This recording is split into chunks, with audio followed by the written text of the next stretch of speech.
মমতা বন্দ্যোপাধ্যায়ের হাত ধরে গত 12 বছরে বাংলার যে অগ্রগতি হয়েছে এবং উন্নয়নের যে অভিমুখ ধরা পড়েছে তাতে মুগ্ধ বিশ্ব ব্যাংকের আধিকারিকেরা। আর সেই কারণেই বিশ্ব ব্যাংকের হাত ধরে রাজ্যে আসছে 2500 কোটি টাকা।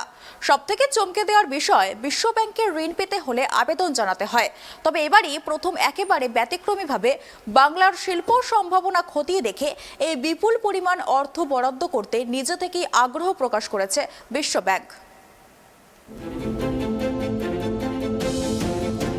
রাজ্যের শিল্পের ভবিষ্যৎ নিয়ে নানা রকম কটাক্ষ করে থাকেন বিরোধীরা। কর্মসংস্থান নিয়েও তৃণমূল সরকারকে কাঠগড়ায় দাঁড় করানো হয়। এবার শিল্প ও বাণিজ্যে জোর দিতে উদ্যোগী হল রাজ্য সরকার।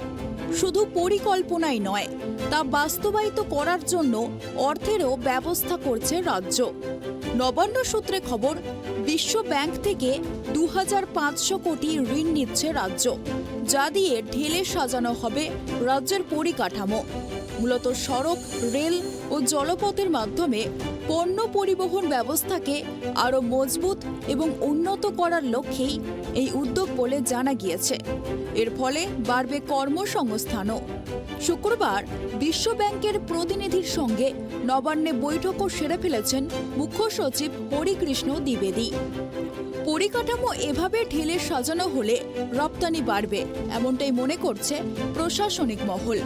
রাজ্যের লক্ষ্য হল আগামী 10 বছরের মধ্যে রপ্তানি দ্বিগুণ করা।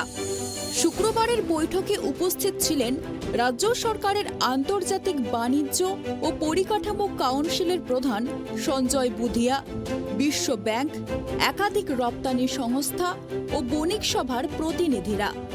নবান্ন সূত্রে খবর, বিশ্ব বঙ্গ বাণিজ্য সম্মেলনকে সামনে রেখে পরিকাঠামো উন্নয়ন নিয়েই মূলত আলোচনা হয়েছে এদিন।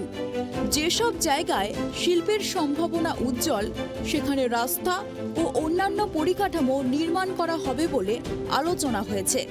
সড়কপথ, রেলপথ ও জলপথের মধ্যে যাতে সমন্বয় তৈরি হয়, তার ওপরেও জোর দেওয়া হয়েছে। এই সব ক্ষেত্রে জোর দিলে প্রত্যক্ষ ও পরোক্ষভাবে অন্তত 50,000 মানুষের কর্মসংস্থান হবে বলেও মনে করছে রাজ্য। উল্লেখ্য, নতুন শিল্প ও অর্থনৈতিক করিডোর নীতি আগেই ঘোষণা হয়েছিল। সেই নীতি অনুযায়ী প্রথম পর্যায়ে দক্ষিণবঙ্গে তৈরি হচ্ছে 3টি করিডোর: রঘুনাথপুর, ডানকুনি, তাজপুর, ডানকুনি কল্যাণী করিডোর এবং ডানকুনি ঝাড়গ্রাম করিডোর। এছাড়াও পশ্চিম বর্ধমান থেকে উত্তরবঙ্গের কোচবিহার পর্যন্ত 639 কিলোমিটার জুড়ে একটি অর্থনৈতিক ও শিল্প করিডোরের কাজও করবে সরকার। এই করিডোরগুলি পুরুলিয়া, বাঁকুড়া, ঝাড়গ্রাম, পশ্চিম বর্ধমান, পূর্ব বর্ধমান, পশ্চিম মেদিনীপুর, পূর্ব মেদিনীপুর, হুগলি, হাওড়া, নদিয়া জেলার মধ্য দিয়ে যাবে। এদিনের বৈঠকে বিশ্ব বাণিজ্য সম্মেলনকে সামনে রেখে আন্তর্জাতিক বাণিজ্য ও লজিস্টিক্সের জন্য নতুন নীতি, উদ্যোগ এবং রোডম্যাপও নিয়ে আলোচনা হয়েছে। Bureau report, tribe TV.